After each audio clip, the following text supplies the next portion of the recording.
This is Microsoft Access for Beginners, a complete course. As you watch this video and follow along, I promise you, this will provide you with everything you need to learn Microsoft Access.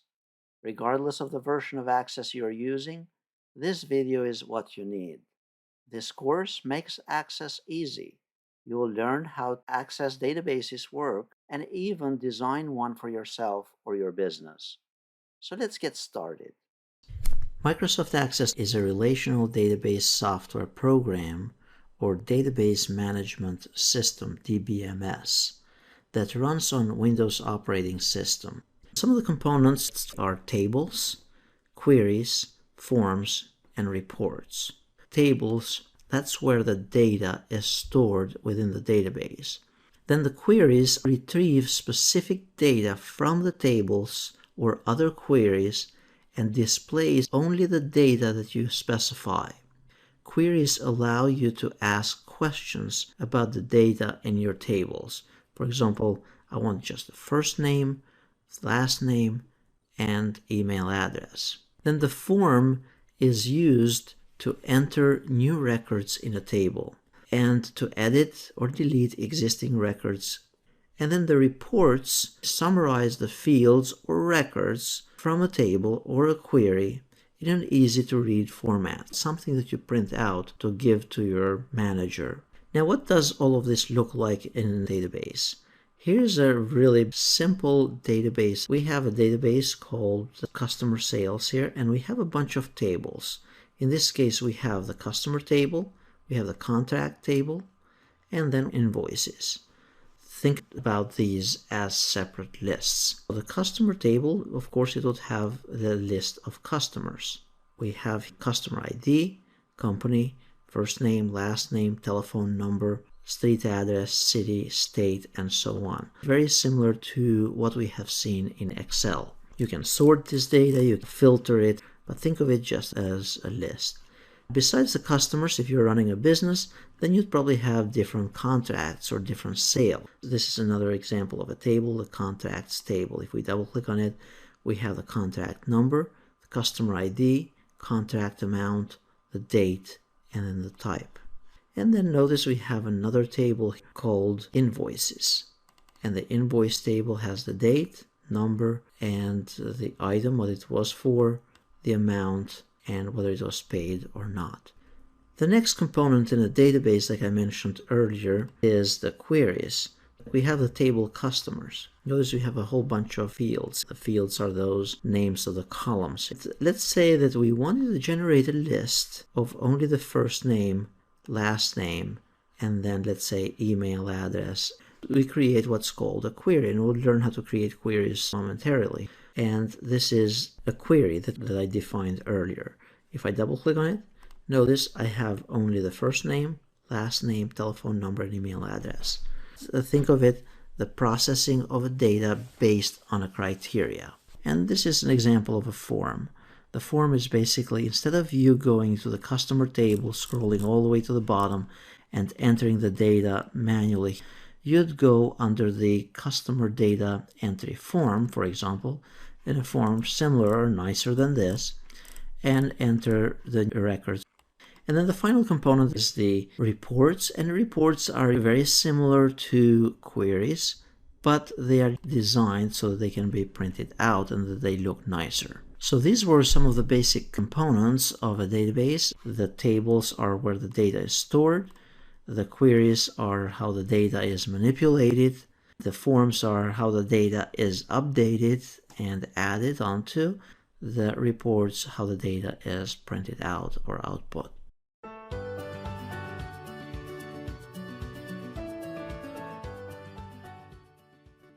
So once we open Microsoft Access, we click here on the blank database and we need to give it a name. And take note where you're saving this database. And then we have these different tabs. So home, the most commonly used functions, very similar to other applications.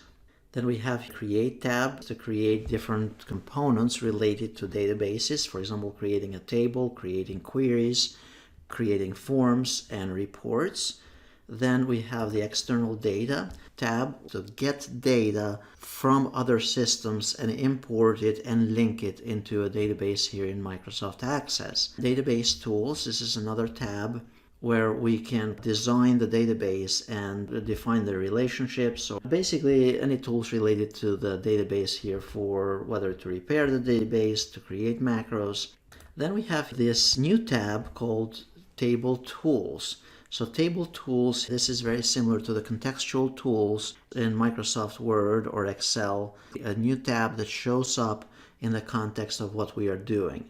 So right now we are creating a new table and it's giving us options for this new table. Next to it, you have also Tell Me What You Want to Do, or the Tell Me feature.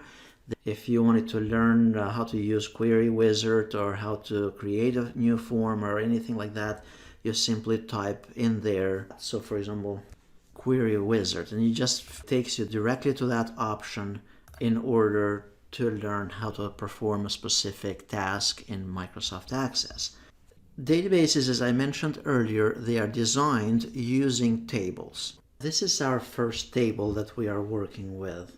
Typically, the way tables and databases work is that one of the fields, by the way, these are referred to as the fields. So you'd have the ID field, the first name field, and then last name field, and so on. So the columns, we refer to them where you'll hear the term field.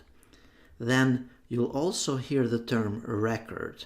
So you'd say, this is record 1 or record 2 or record. The record, think of it as the row. So you have more than one piece of information related to a record. For example, first name, last name, address, and so on related to that specific customer. This would be the field name. So right now it says ID. So we could change that to say customer ID. The type for customer ID needs to be a number. So notice under the data type, this is an auto number. That means that when it goes to the next customer, it'll go so from customer 1 to number 2, number 3, number 4 automatically. The data type for each field has to be specified. So the next field, we're going to make it text, and this will be first name. The next one, we're going to make this field type short text, and then we're going to call this last name. And then the third field, the street address, and this will be text as well. The next field here, it will be city, and then the next state, and the zip. Now the zip code, we want that as a number field. The next one, you can pick whatever other field that you're going to utilize, but take note that it can be a date field when they signed up to be your customer, or you can have an attachment for this customer, or you could be able to post a hyperlink attachment, for example, for the picture for that customer. This step, it's referred to as the designing this table. So we are defining how the fields are going to be formatted. And by the way, the data that you enter, it has to be matching the type that you defined. The zip code has to be a number. It can't have letters in there. The other thing to keep in mind is that the data, for now we're going to enter it here directly into the table, but typically it's not entered from the table itself. It's typically entered from the form of the database, and we'll learn about this shortly. Let's enter just one record here for the sake of testing. And then if we go to the next record, notice it entered the customer ID automatically. So the concepts so far that we covered in this session, keep in mind when you define those fields, you need to specify the data type, and it's very important to think it through as to all the fields that you want in a table when you're designing your database. All the fields that you'd want in that particular table, they are included in there. You can add them later as well, but it causes complications. The other thing is that you need to consider categorizing the data accordingly in various categories, and then these categories, they become your tables. So for example, you want to make sure that, let's say, customer information, anything related to the customer, such as the address, the preferences, and mailing address, and that type of thing, you want to keep it in one table. Then anything related to orders, you want to keep it on the order table. The key there is to categorize information in major categories. Those categories become at least a table of some sort. And then you define the data type for each field, and then you have to make sure that whatever you enter in that field, it matches that type of data.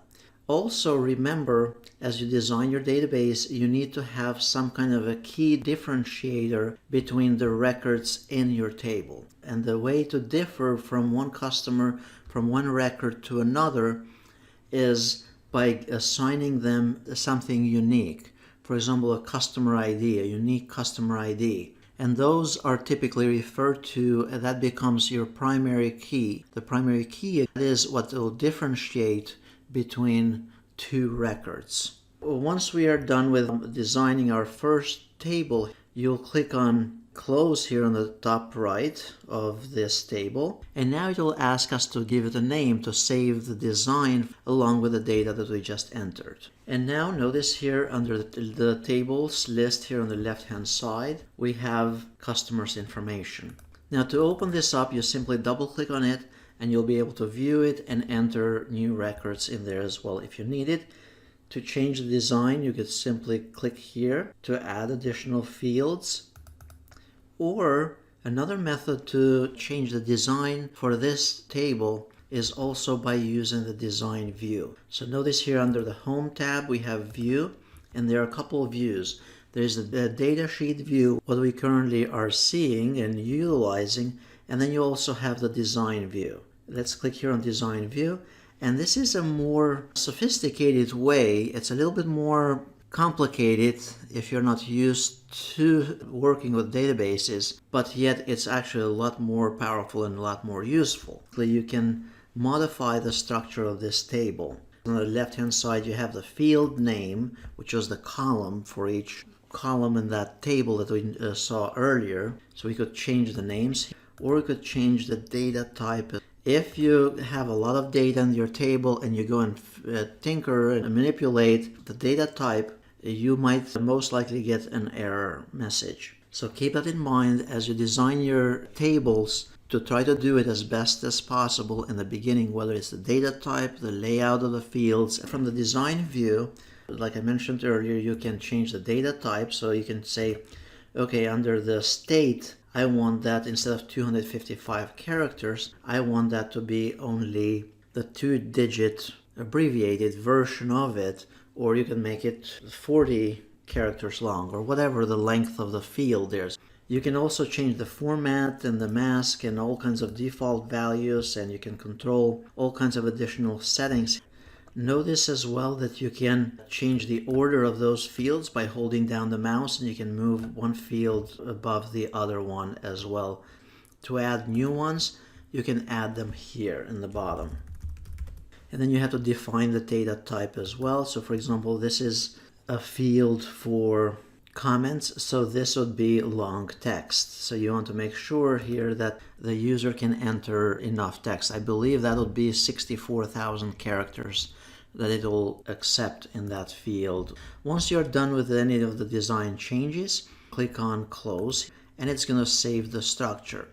Typically this save option takes place only when we change the structure of it. So one of the concepts here is that if you change the structure of your table and the design of it, then it's going to prompt you to save it. Databases are designed to be used by multiple users at the same time. So once you have finalized your design, you can have however many users access and update the table at the same time and work on the same file, the same database at the same time. Next, we are going to enter some more data into this table. We're going to create a query, the form, and then we're going to create a quick report with just one table. And then furthermore, so stay tuned, we're going to create multiple tables, and we're going to link those tables together and then utilize the more intermediate functions in Access databases. In this brief video, we're going to learn how to add additional fields to a table in an Access database. And then we're going to learn how to create queries, how to create forms, and create a report based on a table in our database. We're going to also learn later how to create multiple tables and how to link those tables together and utilize additional functions in Microsoft Access. So we have our table that we designed earlier, and now we want to make a small change. As I had mentioned earlier, you don't want to make too many changes after data has been entered in the table, but this is just for demonstration purposes. So to enter a new field, we could do it a couple of ways. You could either click to add and then choose a type of field that we want to add, or go here under View and then choose the Design View. We scroll all the way to the bottom here, and then let's say we want to state whether this is a new customer or not. So it's going to be a yes or no field. So we say new customer, and then we want to change this on the drop down to yes or no. Basically have a checkbox. Once we have tweaked that, you can add additional fields in there. By the way, you have under description in the design view, you have an area where you can put notes, design notes for you as a designer of this database. As we covered very briefly in the last session, each table needs to have a primary key. And the primary key can be a number. Typically it's a number, and it is what differentiates one record from another. If you have two people with the same name and the same address, in order to differentiate them, assign them a new ID. So the primary key typically in the database design here, since we are in this view, it's represented with this little golden key. If you wanted to change it to a different field and make that the primary key, you can. However, it has to be the right kind of field. If you changed it to this one, then that means that there can be no two people with the same name on that table. You want to make sure that you set the primary key on the correct field, and that's why it's a number that is generated by either the system or you assign it manually, but that number has to be unique. So I'm going to make this back as the primary key. And now let's suppose that we are done with the design. We can click on Close, save the design changes, and now let's learn how to create a form. Forms typically are utilized for entering data. You could enter the data in here, but if you have a lot of fields, those columns, and you have a lot of data, it's not the most user-friendly interface to enter new data. So therefore, what we can go under the Create tab, and you want to create what's called a form. The forms, you can create them from scratch, you can design them from here, or you can use the form wizard. And I'd recommend that you utilize the form wizard. It's much simpler, much easier to do this. Go under form wizard, pick what fields you want to include in that form.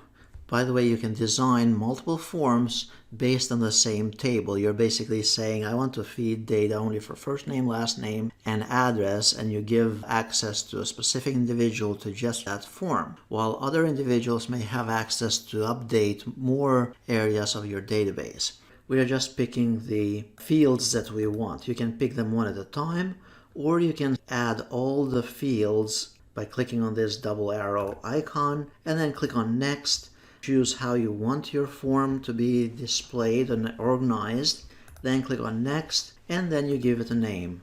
And then open the form to view or enter the information, or open to modify the design even further. Click on Finish. It's displaying the first record that we had entered already in our table. Also keep in mind that you can design this form, and we'll learn about changing the design of forms later. For now, we're just learning about the basic concept of how forms work in a database and how they relate to tables. The form serves to display information that is already stored in the tables, or to enter new records. So if I click Add a new blank record, we leave the customer ID alone, and then we just fill in the information. If we go to the next record, stored what we just entered, and then you can just create a new one and keep on doing this. So typically, It's the forms that you use to enter data and look up information. Your users do not really need to touch the tables in entering data. And we open the table. Notice that I have now Jim Smith, my new customer that I entered through the form. To modify this form, click here under View and then choose Layout View, and you can resize this stuff if you need it to. The other method to modify the view of this form is by clicking here on View, just like we used the Design View to modify the design of the table. We can use the Design View to modify the design of our form. So if we click on Design View, here is where you can change in a more precise way the design of this. Here you could actually go and say, instead of first name without the space, put the space in there. You can format that to be in bold and change the design. Additionally, from this view, it's the ones in white. So you don't want to change this wording here to put it a space. That's the code that links to the table. It's going to pull from that first name field on the actual table. If you right click in here, go to Properties in the bottom, and notice that the control source, so it's pulling the data from the customer information table, and it's pulling from the field first name. Then once you're all set, close this, save the changes to it. And then if we go back to our form, first name here, it's in bold. Now let's create a quick query. So if we go here to our table and we click on Create, here under the Query Wizard, let's say we want the first name, last name, and then the street address and the city and a zip code. Then we click on Next, Next, click on Finish, and notice we got only what we requested. It's listing all the customers by first name, by last name, street address, city, and zip. The concept to keep in mind here is that there is no data stored within this query itself. The data is still stored in the table. The query just stores the parameters of what our criteria is. To run this query, all you have to do is you double click here on the query and it pulls the data. If we were to go and change data for a specific customer, and I'm entering this using the form, now if I go and run this query, notice I have customer 4 listed. You can create as many queries as you want, whatever options that you want. You know, the manager might say, I need to know how many sales you did today. So you could say, okay, give me all the customers, give me all the items that were sold, but based on a specific day of the week. Next, in this session, we are going to learn how to create a report. It's very similar to queries, but the queries are displaying the data in a very Excel-like worksheet. The reports are designed to look nicer so that you can print them out and hand them over to somebody. So to create a report, go under the Create tab, and then you want to go under Reports and Report Wizard. So here you're picking what table you want to pull the report from. Notice that you can pull a report from queries as well. So the reports are built from tables or from queries. For now, we're going to use it directly from the table. And then we say, I want the customer ID, first name, last name, and the street address, whatever else that you want here. And then click on Next. Choose how to sort those customers, let's say by first name, or by last name, or by customer ID. And you click on Next, click on Finish. And here we have the report called Customer Information. Notice it's slightly more visually pleasing, and you can also adjust the design of this by going to the Layout view and then resize those fields accordingly. Now typically the numbers here, this number sign, that means that it does not fit in that field, so you need to resize this. The other method to adjust the design of this is by going here under View and then go under Design View. Now when we are done with this report, we close it. Since we tinkered with the design, just click on Save to save it. Close the other elements as well. And then go under Customer Information. This is our report. And that's the data that it's pulling from the table.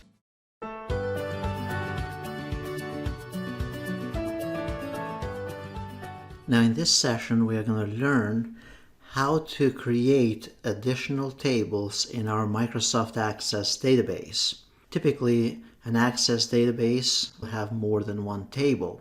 For this tutorial, you should have access to a link to download the working files. The working file is a zip file. You need to double click on it after you have downloaded it, and then you want to click on Extract All. Once you extract them all, take note where it's going to extract this stuff. Click on Extract, and then you'll see 3 files in there. So we'll utilize those 3 files to build an Access database, or to basically build 3 additional tables by importing the data from those files. In order for us to get a better understanding of how Microsoft Access works, if we had to enter the data manually, it would take us a very long time. So we're going to build 3 tables. One of them is going to be based on customers, like the contact information for our customers. The next one is listing the contracts for those customers. And then a third table is going to be the invoices. 2 of those pieces of data are in Microsoft Excel, so it looks like this. And you can have that data in Microsoft Excel already in a system of some sort. So basically we have the customer, the company, first name, last name, and the information related to the customer. Notice the customer ID is a unique number. Then the contract list, you have the contract number, the customer ID, contract amount, and then you also have this invoices list. And I have this on purpose here as a text file because you can import data from a CSV file or a comma separated values file. And this is what that would look like. So you have the different values, invoice, and all the fields are separated by commas. That's why it's CSV, because of the comma separated values. And then notice that each value, it's in quotes. We'll learn how to import this into Microsoft Access database and create 3 tables from these.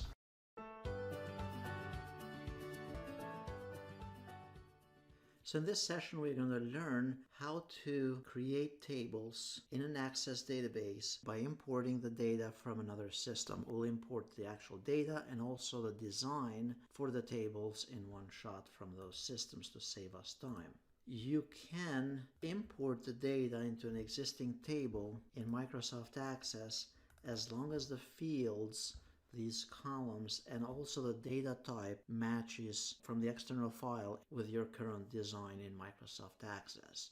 Since we are starting understanding the concepts using Microsoft Access, we're going to bring both the design, because I hope you understand how to design the table and the fields and by what we have covered so far. If you wanted to do this on your own, design a table, if you wanted to bring it into an existing design, you'd have to take, let's say, the customer list, and when you design your table in Microsoft Access, when you go to those fields here in the design view,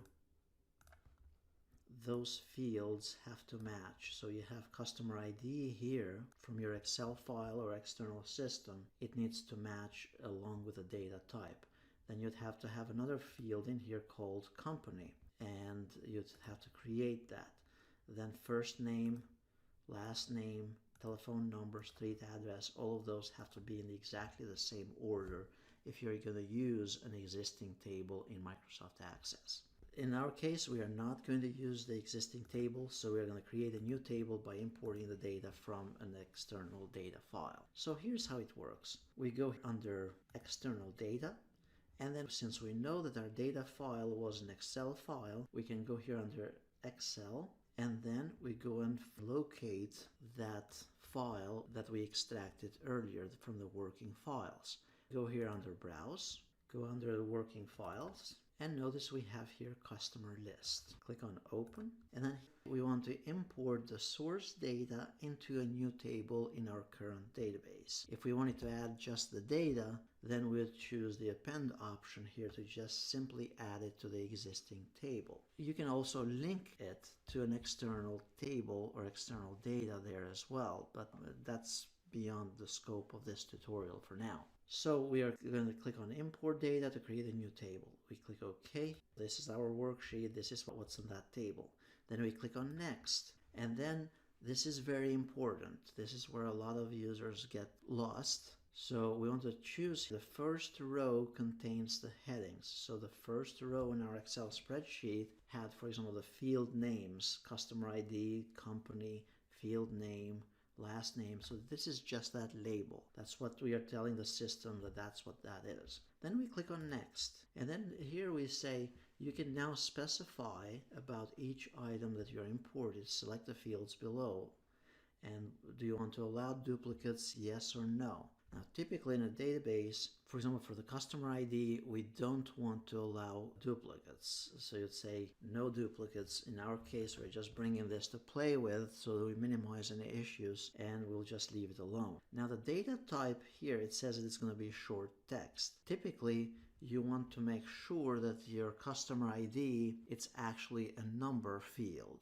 We can change that at this point and say the number. So it would be typically it would be a double here that you choose the data type. For the sake of keeping it simple, I'm going to leave this as short text. Then we click on next.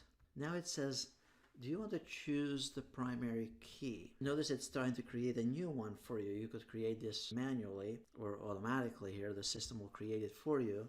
Or you can go and say, no, I'll use my own key because I already have the customer ID here. However, keep in mind, it cannot have two records with the same customer ID. So you need to be sure that the data that you're bringing in from an external system to create this new database, it actually does not have any duplicates in it. Then we click on next.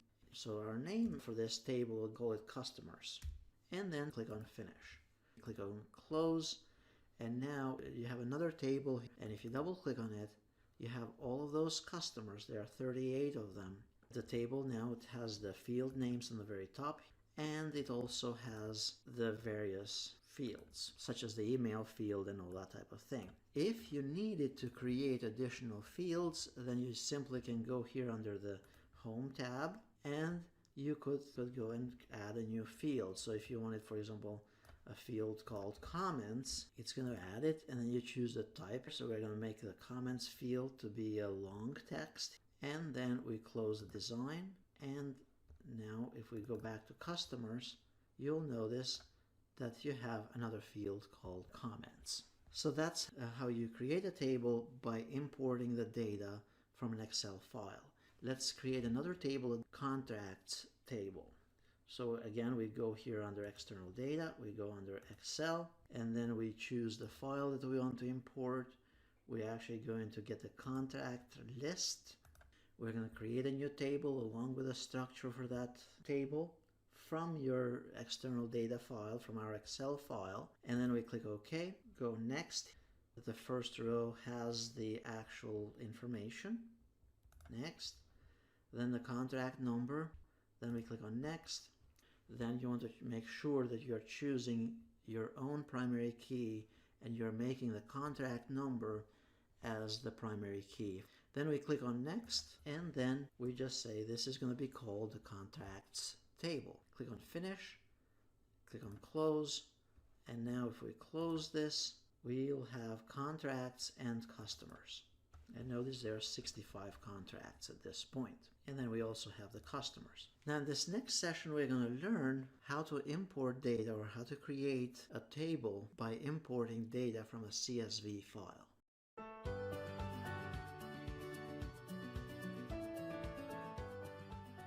In this session, we're going to learn how to create a third table, including the structure, from a CSV file in Microsoft Access. We have this invoices list. We're going to create a table called invoices, and that data, that's comma separated values. So to create a new table, we go here under external data, and we want to import the data from a text file. So we click on next, locate wherever our file is, and notice it's under my working files, and this would be also on your working files if you expanded it. We choose invoices list, we click on open, then click OK, and then we want to tell the system here that this is a delimited type of data file, which the values are separated by a comma. And you'll know that when you receive the file from whatever system there. Then we click on next, choose comma. First row contains the field name, so make sure you select this one. If you skipped it, go back and try to follow it. So we want comma, first row contains the field names, click on next, and then we leave these the way they are for now. Click on next. Then make sure you choose your own primary key, and the invoice number is going to be the primary key. Next, and then this is going to be invoices. And then click on finish. So now we have an additional table here. In this new table, it's called invoices. Notice one key aspect here. If we go to customers, we have here customer ID. This will be our primary key for this table. So even if we went over here under design view, notice customer ID has this golden key. So that's our unique identifier for this table.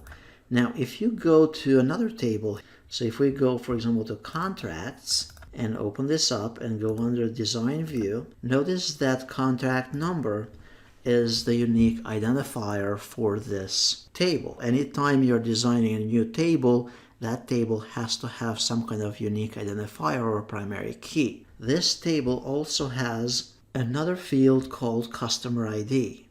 And the customer ID here, we saw it that it was the primary key for the customers table that we saw earlier.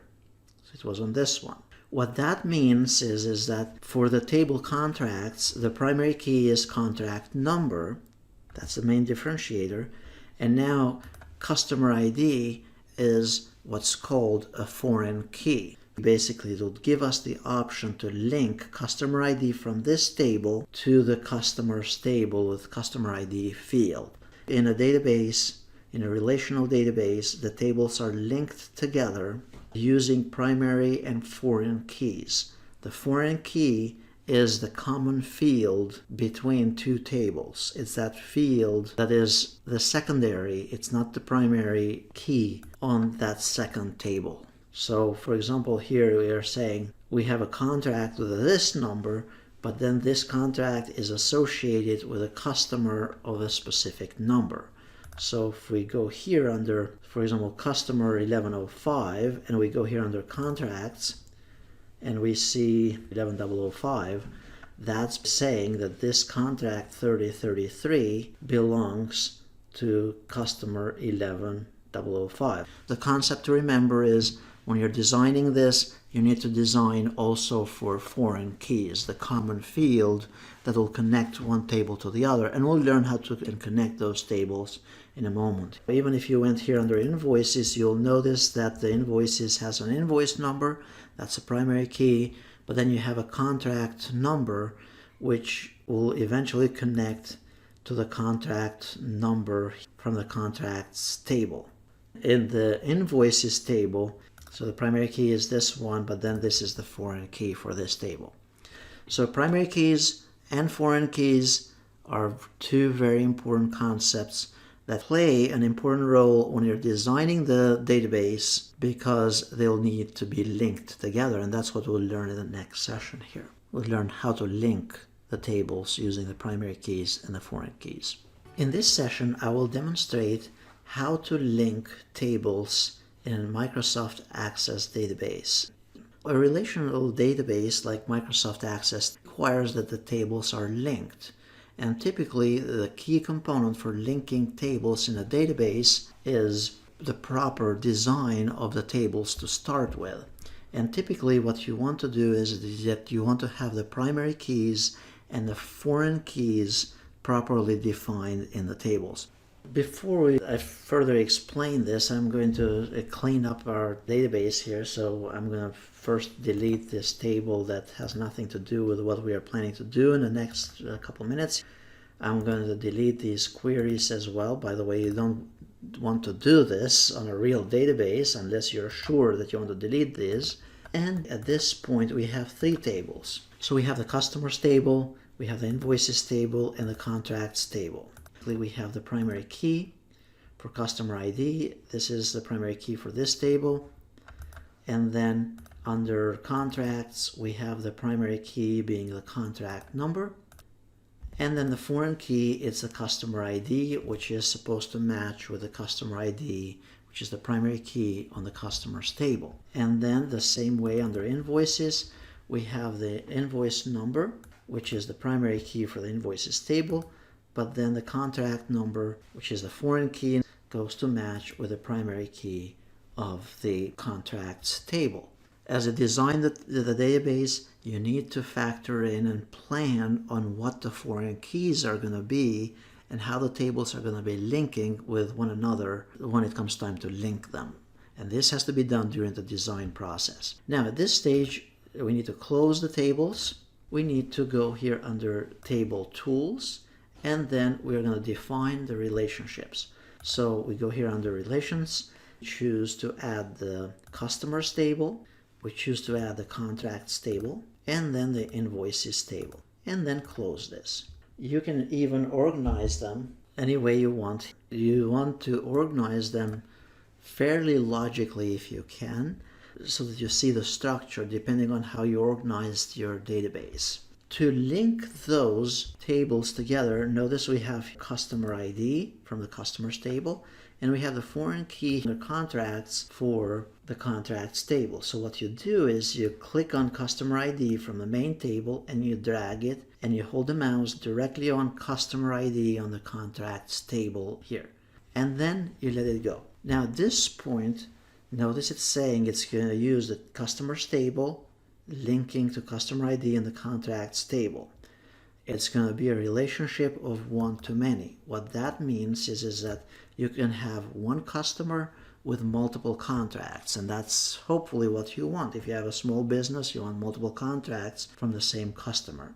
You could also enable what's called referential integrity. I'm not going to check it for now to keep this simple, but that means that if you deleted a customer, you're probably never going to have that customer again.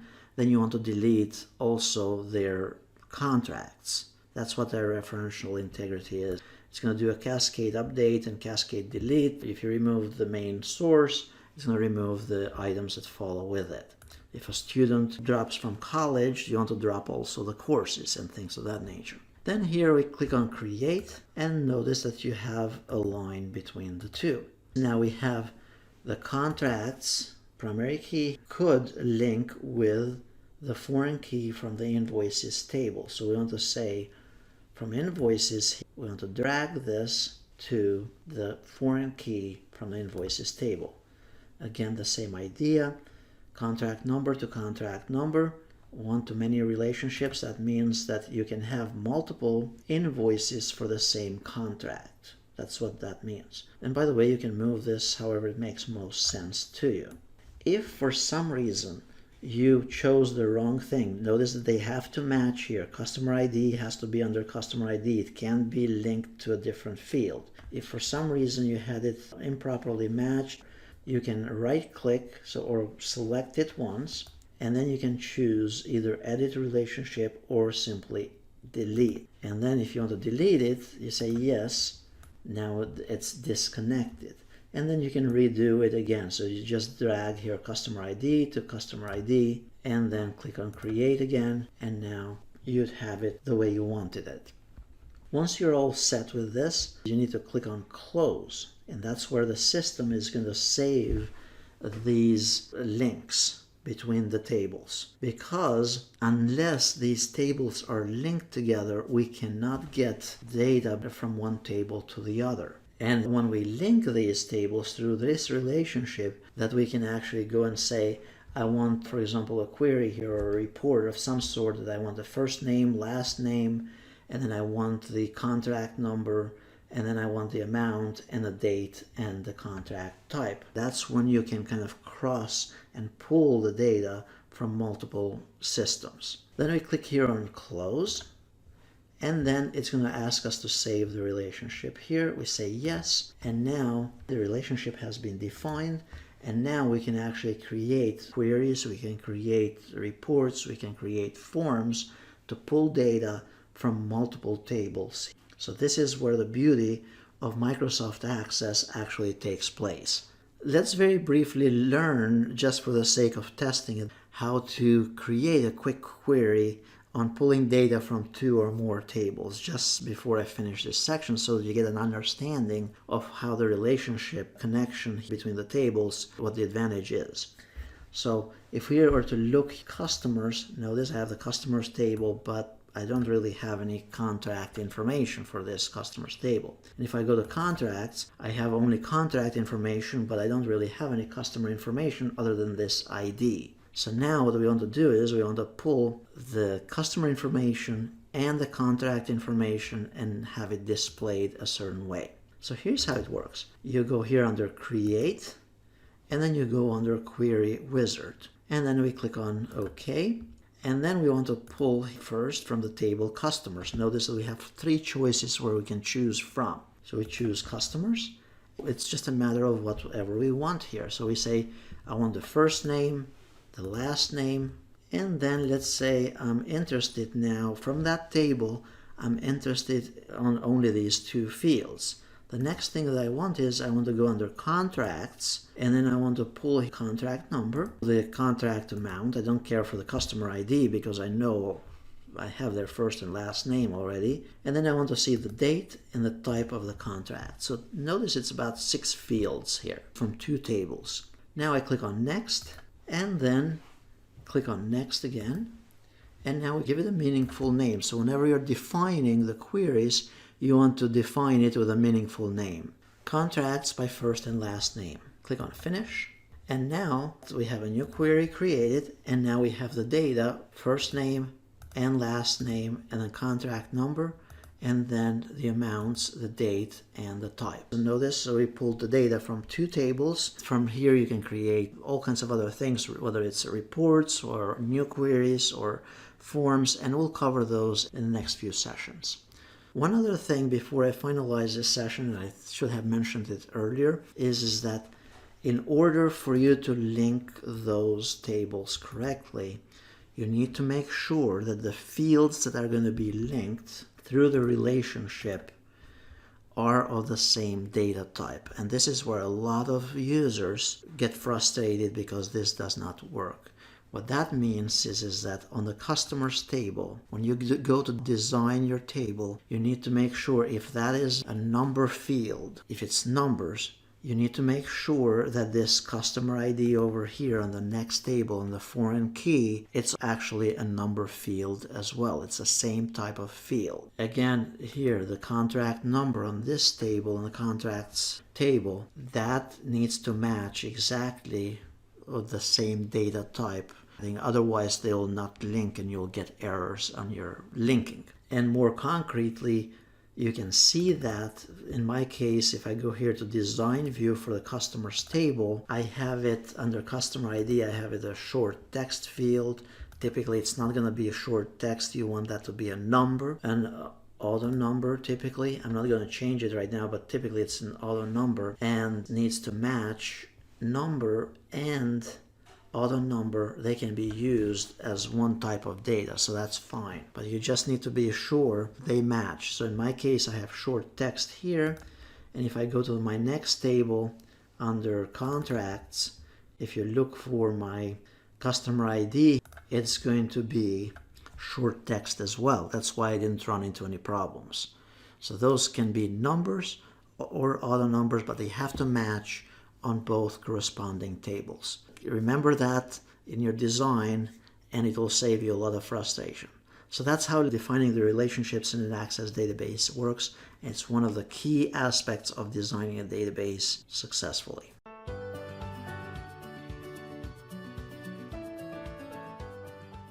In this session, I'm going to demonstrate how to create a compound form to input data between 2 or more tables in Access. So once we have linked the tables and defined the relationships in a database, then you can do a lot of wonderful things and you can enjoy working with Microsoft Access. Forms can be created either on an individual table. For example, if I go create and I go under Form Wizard, and let's say I want customers and I want to create a new form for all my customers, click on Next, and then Next, and then Next again. So there's my form for the customers. So this is a simple form in Microsoft Access. To create a compound form, and by the way, the form now has been saved here under Forms, Customers, go under Create here, go under Form Wizard, and then we choose Customers. Let's say I want everything from my customers table, and then I want also data from our contracts table. And here under the contracts, I want to make sure I have the contract number. I don't need the customer ID because it's going to be in the customers table. Then the contract amount, and then the signing date, and then the type as well. And then click on Next. Since our customers are going to have more than one contract, it's a one-to-many relationship, we want to organize it by customer. So we have customer 1, and then you can see 3 or 4 contracts. Customer 2, 1 contract, or 5 contracts, or 15 contracts, or whatever they have. And then we leave everything else alone, and then click on Next. Then we click on Next again, and then we give it a name. Click on Finish.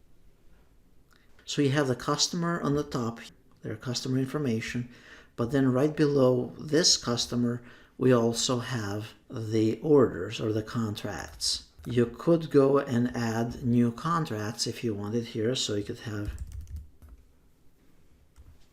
So now for this customer, we have a new contract created as well.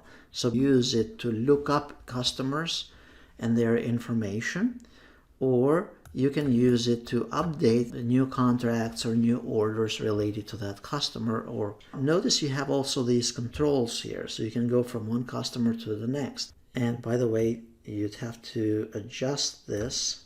So if you click here on customer, on the customer area, now we can go from one customer to the next and so on. If we want to go from one order to the other and add new orders, you have also those controls for this subform.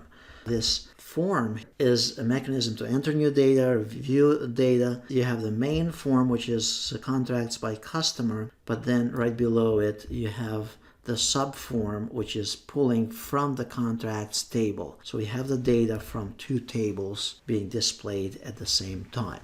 And then you have the main controls for the main table over here, and you can create new records as well if you need it by using this button right here. And then in the bottom you have the actual orders or the contracts for the customers. To update data in here, whether you want to change to add new comments, or whether you want to add new forms or new customers. All the data that we enter from here gets stored in tables. So if we go here under customers, we should have this new customer that we just entered. Earlier in this tutorial, I created a form called Contracts by Customer.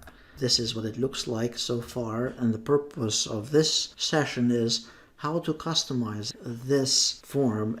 There are 3 different views for customizing anything in Microsoft Access. Here on the left-hand side, you have the layout view, and then you have also the design view. You can customize this and make it smaller or bigger, or however you want to resize this. So let's say you want to make the text there formatted slightly different, and you have the formatting tools, and basically change it however you want, very similar to Microsoft Word. Now the next thing that you might want to do here is that you don't really need this customer ID data so big, so you can resize it, and we are doing this by using the layout view. The next one is go through each field here and customize this to your liking. Additionally, you can change the formatting for this so it will be a little bit easier to read. You want to make sure that you adjust only the stuff here on the left and not elsewhere. Since we are formatting this and changing the layout view, notice that we have the form layout tools. These are the contextual tools related to this form in Microsoft Access. We have these different tabs here that you can change and tweak and such. But one of the cool things here is that you can apply themes. Instead of you spending all afternoon tweaking this and changing this, probably the width of these fields, customize them manually as far as the colors and such. What you could do is you can go and simply apply one of those themes. Pick from one of those themes and notice it's going to change the design, whether it's the font or whether it's other components related to this form. So pick one of those themes and then further adjust it. And then notice that you have also various color schemes here that you can apply. Didn't change too much, but you get the idea. And then you can apply also the different fonts as well. So that's one way to customize this. If you wanted to tinker and insert images, you can utilize this and you add logos. And then you could click property sheet, and this tells us where this field is linked to. It controls the linking to the table itself. So for example, right here it says that it's linked to the comments field on the customers table. And then notice there are lots of controls you can change. This is one way to customize this form. The next way to customize it is going into the design view, and this is another mechanism. So I'm going to save these changes first. This is a little bit more in depth. It shows the data where it's linked behind the scenes with what fields, and you can line things exactly the way you want them appropriately and all that type of thing. Notice that you can change colors and alternate rows, and you can resize stuff, move things around. But in a nutshell, that's how you customize it. You customize it by going through these different views that we just went over here. Once you're all set with a design, then you can close your design, save the changes, and then open it up again. It should have applied the changes that we made. You want to make these forms as nicely as you can so that your staff that is utilizing these forms is actually using them effectively, and also it's pleasant and easy for them to enter the data. Keep in mind that you can create more than one form based on the data. So if one of your assistants needs access to only a couple pieces of data, then you create a form specifically for them. And for others, you create a more complete form. In this session, I'm going to briefly demonstrate how to search for records by a specific field via a form in a Microsoft Access database. Supposedly this is our form, and we have contracts by customer, and keeping track of your customers and also keeping track of orders. You can pull up the information by using a variety of methods here, by using any of these fields. Click on a field that says searching by customer ID. Click on the field here, click on find, and then type the customer number. So for example, 11040, then click on find next, and then notice we have that specific customer in here. The other thing that you can do is searching, let's say, by first name or by some other field. So I'm going to go back here, and let's say by first name, you can click on the field and then choose Michael. Find, and you can have this over here as well, and there is Michael Ingram, phone number and information related to that specific user. Then you can find additional ones if needed as well. So notice there are 2 records with that. You can also filter the records by a specific field. So let's say you wanted all the records to be displayed, the customers that start with the name, first name Michael. So you can select it here and go under filter, and then notice you have all the different options. So you can uncheck them all and then pick what you want. Let's say Jessica here. I'm not sure that there is more than one Jessica, but let's say Jessica and John, and then I'm going to uncheck Michael here.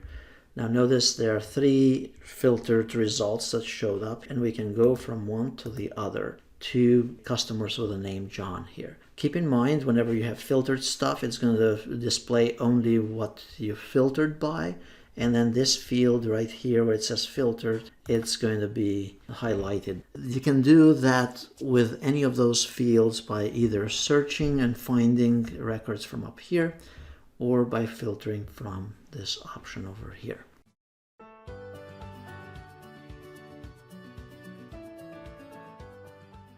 In this session, I'm going to demonstrate how to create queries from multiple tables in an Access database. We'll create those queries using the query wizard, and then in the next session, we are going to do the advanced query method. In order for us to create queries from multiple tables, we need to first make sure that the tables have been linked via these relationships here. So you can check that from the database tools and then relationships, and you should see these links. And notice that we have the customers table, which is linked to the contracts table.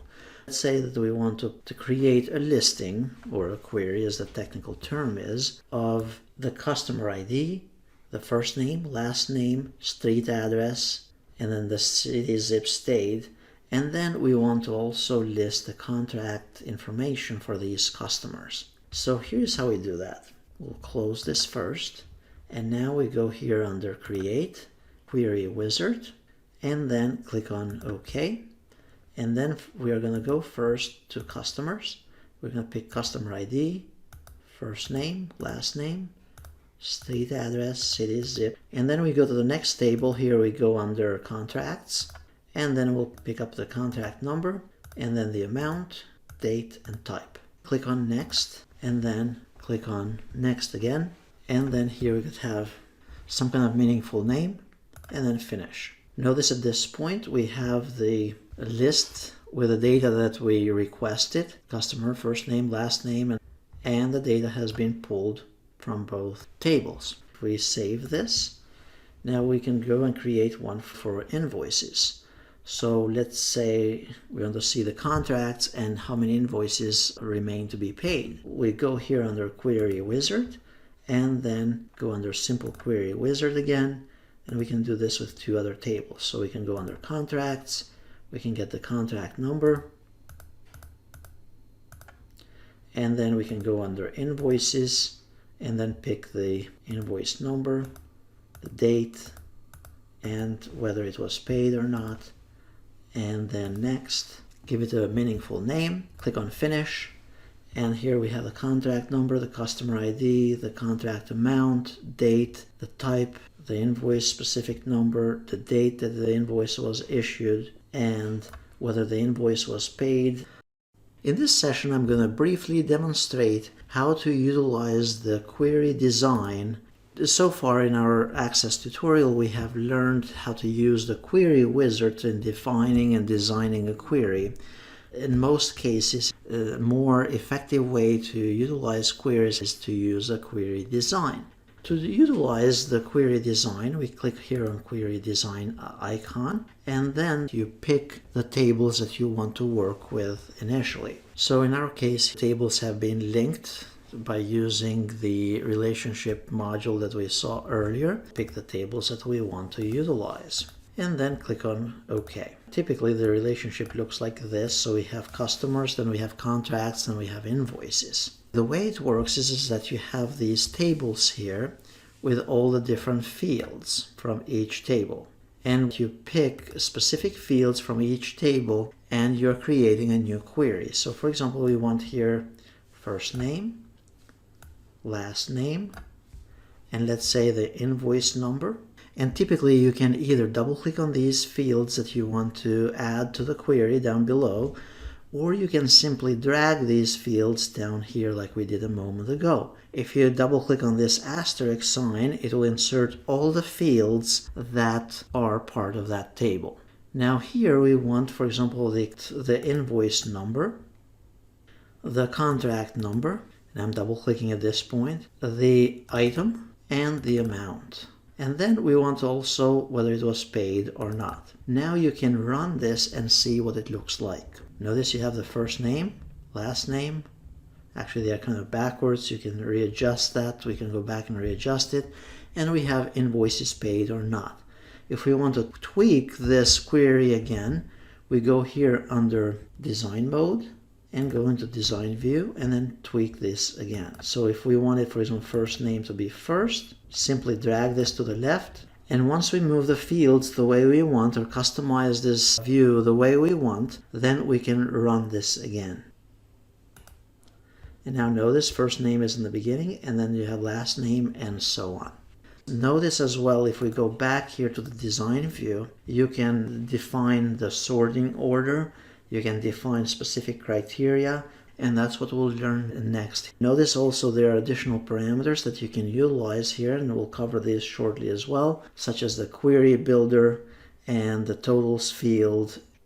In this session, I'm going to briefly demonstrate how to utilize criteria, how to define the criteria within a query using the query design. Let's say we have this query called invoices and contracts. Actually, we have not named this yet. It's query number 1. We go here under query design view. And now let's say that we wanted to see, for example, only the invoices that have not been paid. If we go under the invoices table and notice here that this is a yes or no field to enter a criteria, so we see only the invoices that have not been paid. We go here under the design view. Here under invoices paid, notice there is an option for criteria. There is a row here that we can put a criteria for this specific field. So we want to display only the invoices that have not been paid. In that case, we want to display those that meet the criteria for no. So we simply have to put no in there, and now click somewhere else outside of this area and then run this query. Now notice it's displaying only those that have not been paid. If we wanted to display the text here, whether yes or no, or invoices paid, or with the wording no next to it, just to be sure, make sure that it has the check mark right here. Now if we go and run it again, notice it says invoice paid no, and it's displaying only those. If we want to hide that field, we go back to the design view and then just take out the check mark and then run it again, and it will not display it. So that's how you insert a criteria within a query using the query design. Now you can have multiple criteria as well. If we run this query, notice that there are invoices ranging from $1,000 to more than $30,000. So let's say we want to see only the invoices that have not been paid of greater than $10,000. So to insert that criteria, we go back to the query design, and then under the amount for the criteria, we want to put them so that both criteria would be met. We say greater than, equal 10,000. And then click anywhere outside of this field and then run this. So we are saying we want the criteria, all of these fields, plus the amount needs to be greater than or equal to 10,000, and then the invoice needs to be not paid. We run this, and now notice we have all these invoices displayed. We could sort this, and we can go back here to the design view again and customize this further. So under the sorting criteria, we say we want to sort this in descending order. We want to see the largest amounts first, followed by the smallest ones. So notice we are doing 3 things so far. Click on run again, and now notice the $105,000 invoice comes first, and then the rest are following that. Then if we go back to the design view, we could even insert as many criteria as you want, and I hope you get the idea. So you could sort, for example, by a specific zip code or by a specific city and so on. Under city, for example, if I wanted to add an additional field and I want to insert it right there, just simply drag it in there, and then we could have various criteria. So right now I don't have any criteria by city, and if I run it, notice it's just going to display the city. But let's say that I want the city Lansing or Holland. So I want to display those 2 cities. Now in my case here, I can go back to the design view and I'll enter 2 criteria. So one of them will be Lansing.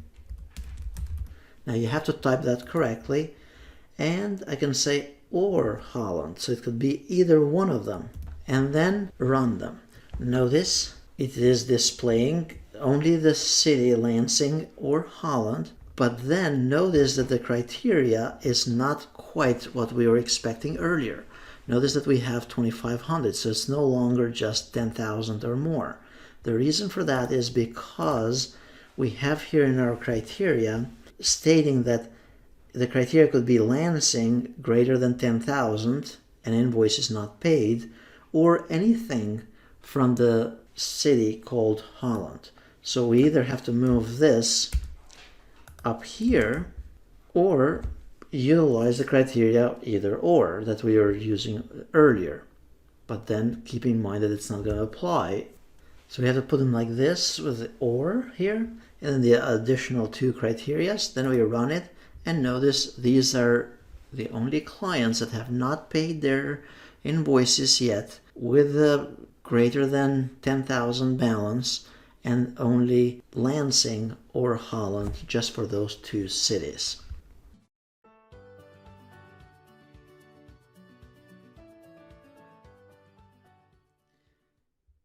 In this session, I'm going to demonstrate how to use the query design and also define calculated fields or have calculated fields as part of the query design.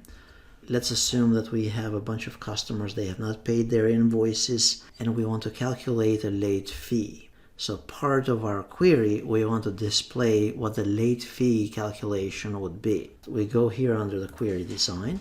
And then first thing, we need to pick the tables that we want to utilize. So let's say we want customers, then we want contracts, and then let's say we wanted the invoices. So I'm just going to list those three tables that we are utilizing at this point, but in reality I'm going to use only customers and invoices in this case. So we want the first name, I'm double clicking on them, last name, and then let's say you wanted the street address, city, state, and zip, and then we want also the invoice number, the date, the item, the amount, and then whether it was paid or not. I'm going to resize this. I'm just dragging it up so we can see this a little bit easier. And now if I go and run this query, notice it's going to display the data that we picked. However, it's not filtering yet, or it's not giving us only the unpaid invoices. To fix that, we go under Design View again, and then we go under Invoices, we say Not Paid. So whether it was paid under the criteria, notice the criteria row here, we say no. The next thing that we want to do, and by the way, if we run this again, notice it will be displayed. Now, if we go back, we want to create a new field and it will say late payment. And then part of that field, we want it to calculate what the late payment would be. So the way you do that is by clicking on this option that is called Builder. So we want to build a new calculated field. We click on Builder. So first I selected the new field where we want to do this. And then secondly, we want to utilize the Builder function. Before we can utilize the builder function, it's best to save this query first. So we could say, just click on the X here on the top right, and we'll say yes. Then we'll call this late fees, and then click OK. We go back to the late fees, and we run this query. Then we go under the design view. By the way, you could right click on it and choose design view as well to get to it. And then we scroll all the way to an empty new field here, and then we want to click on Builder. On Builder, by the way, once you save it, notice we have all these fields right here under the expression categories. That's basically telling us that these are all the fields that are being utilized as part of this query. So all that we have to do is we click on the invoice amount and double click on it. And notice it's putting it in brackets. And then we do the multiplication. So we want to say the amount multiplied by some kind of percentage. So you could say it's 5% late fee for any unpaid invoices past 30 days or whatever. So then you do that by times 0. Or as part of your database, you could design another field in there or column to say late fee, like how much the late fee would be. And then in that way, you don't have to enter the 0.5 manually. You could just multiply the late fee, multiply it by the actual amount of the invoice. In our case, we're just going to do it this slightly manually. So we have the invoice amount times 0.5, and then we click on OK. Now we click OK, and then notice now it enters all kinds of codes here. Now instead of you choosing to have that as expression 1, we could have that called late fee. And then run this, and now notice if you scroll to the right, you have the invoice was not paid, it's $12,000, and the late fee is $600. And it has calculated this, by the way, for all the amounts. Let's say we want to format this in currency, in dollar amounts. We can do that as well, and we go back here under design view, and then the amount here, if you click on the actual field and go under property sheet here on the top, or you could right click and choose property, and then under the format we want to click on the drop down here and we want to choose the currency. And then you can even choose the decimal places, let's say 2 decimal places. Close the property sheet. If you run this again, notice that the late fee will be in currency. Now we save this, and then at any point for any of the customers, as you enter and change data, this will be generated automatically.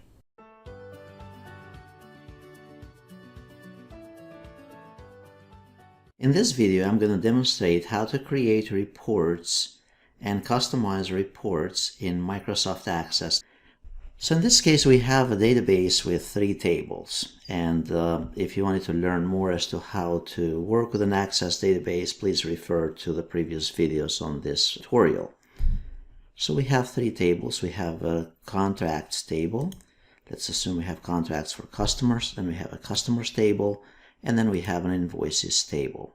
We also have those tables linked together, which is a common feature of an Access database or any of the relational databases. So you'll see that we have those tables linked together. And if you want to learn more about these, you can check the previous tutorials as well.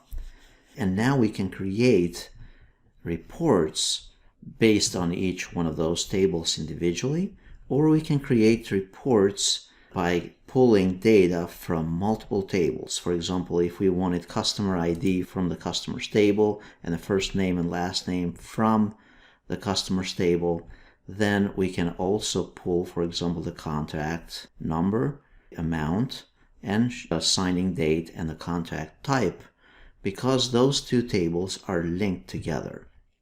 So let's learn how to do this. To create a report, we need to go here under Create tab, and then we can click here under Reports, and notice we have this whole section with reports. So we can create using the Design option, the blank report, start from scratch, or we can use the Report Wizard. If you're just starting with the databases, I would suggest that you start with the Report Wizard, as that is going to be the simplest way for you to learn how to do this. So we go here under Report Wizard, and then pick the first table that you want to pick the fields from. So in our case, we go to the customers table, and let's say we want the first name, the last name, and let's say we want the street address, the city, zip, state, and email. Now in our first instance, we are going to simply create a report just from one table so that we get the idea, and then we are going to pull the data from multiple tables. So we go here under Next, and then we choose how do we want to group those, if we wanted to create groupings of those customers. In our case, for now, we're just going to leave this alone. And then we click on Next. So we are going to just say we want to sort them by first name. Then you can also choose additional sorting criteria as well, subsequent ones. Typically, the first option here is going to take priority, then it's going to go to the second priority, and so on. So we click on Next, and then it's going to create the report in the tabular format, and then you can also choose whether you want the orientation to be portrait or landscape. If it's a lot of fields that you're going to have in your table, it's best probably to choose landscape. But for now, with the number of fields that we have, we just can create it using the portrait view. And then we give it a name. You can call this whatever we want, customer list, and then it's going to give us a preview of this report. We click on Finish here, and notice the preview has been created. If I close it here on the right hand side, now notice under Reports I have a new customer list report. If I double click on it, notice I can see all those customers here. Now you'd say, well, it's kind of cutting here the email field on the right hand side. How can I change that? How can I customize that? You can do this in a couple ways. As soon as we have selected the report, we can click on View, and you can change it to the layout view. and simply resize the fields. So that's one way to do it. So notice I'm just readjusting the width of those fields. Notice you need to adjust the labels here on the top as well.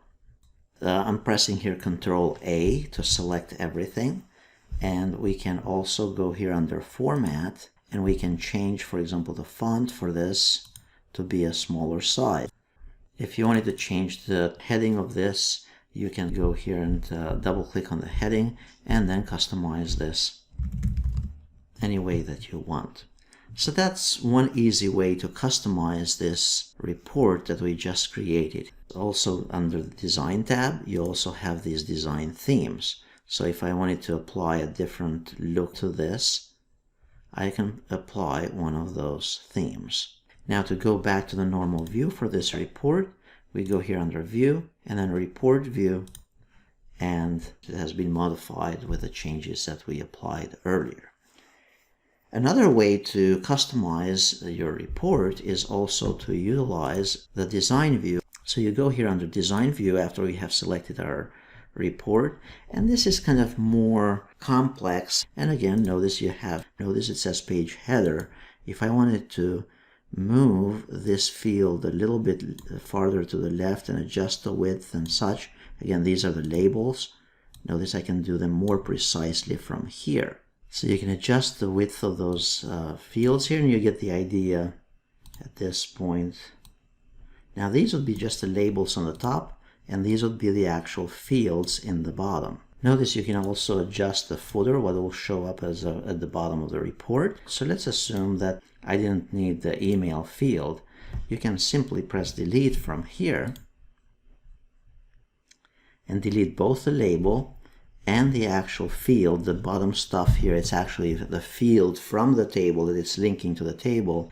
And then we can close this report top, save the changes, and now double click on the report again, and notice we do not have that field for the email. Also, if you wanted to see a preview of this, you can click here on the top left and choose Print Preview, and this is how our report will look. And at this point, let's also learn how to add a field to an existing report. So let's assume that this is our report, and then somehow we missed adding the email field to an existing report. Of course, we could create something from scratch. However, in certain cases, your report might be fairly complicated and you want to add another field or a couple fields. So here's how you add the other fields to it. You can right-click on the report and choose Design View, or you can go up here under View, under the Home tab, and choose Design View. So you'll kind of want to do this from the Design View. On the right-hand side, or on the very top here, notice how it says Add Existing Fields. So you can click here on Add Existing Fields. So notice we have the list of fields here from our table, and we can move this a little bit. And then we want to add here the email field. Notice in this white spots here where the detail for the form is. We don't need to put it under Page Header. We want to put it under the detail area. This will be the content of our report. We are kind of linking this field with the table from the customer's table. This is not the label, it's actually the data from the table. So we simply drag it and we just drop it where we want it. Then adjust the positioning of it on that report, how you want it, how wide you want it, and all that type of stuff. At this stage, it's not giving us the option to put the label for it, because if I run this right now, and I save the design, notice it's not going to have the label here on the top. We need to basically go under the Design View again, and in this case, the label is right there. But notice it's kind of like if we move this a little bit, notice the email label, it's over here to the left. Click on that email label, the one that it came in, or the one that it brought in, delete it, reposition your data field here, how you want it and how wide you want. And then above it, under the header area, that's where you need to create a new label for this. So to add the label on the header, go here under the label area, here on the design. Notice there's this icon label, and then choose where you want that label and how wide you want it. And then type in their email. Hit enter, and then reposition it the way you want it. Realign it. Same thing with the one here. And let's go under View and choose Report View. Notice we have this email field created. To change the formatting and adjust the formatting again, you can simply go under View, go under Layout View, and then under Design, apply a different theme or apply the theme that you had from before. Now notice in certain spots here we have this, or for this, we might still need to adjust the formatting. Notice this has a border around it, this field, so we might need to adjust the formatting for it. And to change the border, you can either right-click here under the field, and notice I'm under the layout view. You can do this also from the design view. And if I go here under properties for this object, so once I go to the property sheet for this specific field, notice here under border, it says to use a border style solid, and I can change that so that it's just transparent or nothing. And then you can choose the border effect as well if you need it to. And close this. Now that border should not appear anymore. Notice it's gone. If I wanted to change the size of the font, of course, go back to Layout View. And for this field, you can go under the Format tab and then change the size to match the rest of the form. And then if we go here under Design tab again, then if we go and view this report, this is how it will look. Instead of spending all this time to customize the look and feel of this, you can also go back here and use what's called the Format Painter. So you can copy the formatting of a specific cell and adjust it for other cells. So if I go back here to my layout view, and I'll go and undo some of those things that I had done earlier, so some of those changes. Notice right now, if I go back to view here, notice I have my border stuff again here. Go under Format Painter here from the layout view, and I can copy the formatting of an existing cell and apply it to another one. So I can go to any of these cells, go under Format here, and then use this icon right here, the Format Painter. That copies the formatting of an object and applies it to another object. So click on it, and then go to the other object, any of these here, and apply it. And now it's all changed automatically. So that's the easier way to do this. Then close it, click on Save Changes, and now you can double click on it, and this is your report. And this is the print preview of this report. So this is how you create a report, this is how you customize the report, and how you remove fields from the report, and also how you add additional fields to the report if you had an existing one.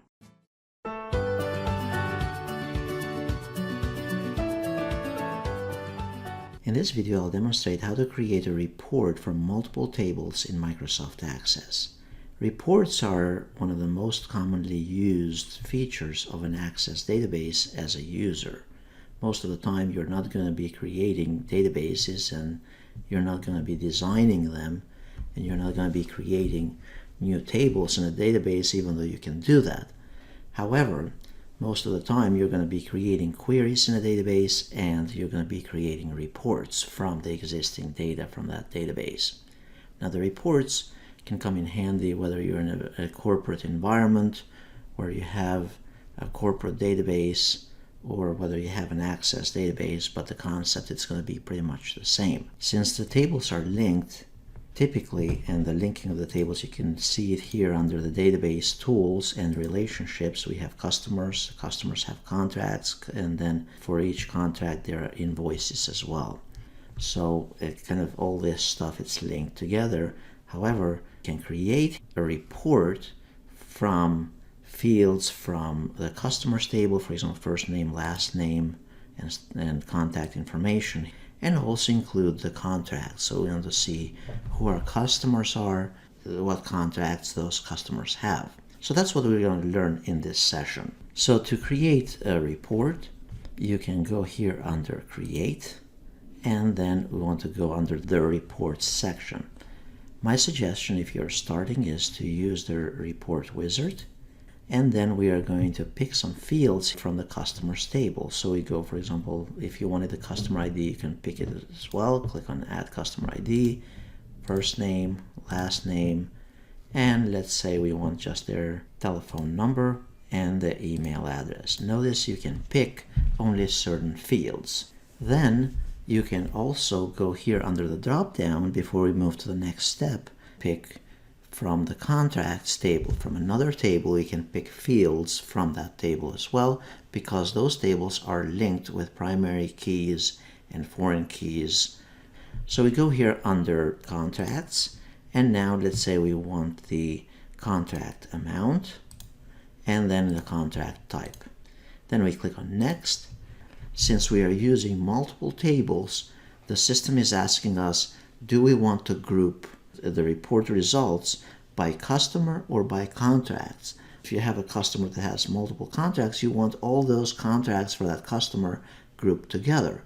So in my case, I'm going to choose customers, and it's going to list me the customer and then a sub-listing of all that customer's contracts. So that's what this is for. So you have customer up here, and then the contracts will be listed right below it. Then we click here on Next. And then, so what kind of levels do we want here? So we could say we want the customer ID, first name, last name, telephone, email, and then the contract information right below it. So then we click on Next. And then how do you want to sort those?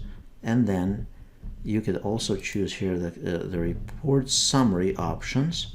And here, let's say you want to see what the average is or what the sum of all the contracts was and all that type of stuff for each customer. You can just choose here sum, and the system is going to give you the total of all their reports for each customer, or all of their invoices or contracts for each customer. So this option is going to be available if you have numbers in there, number values or amounts in there.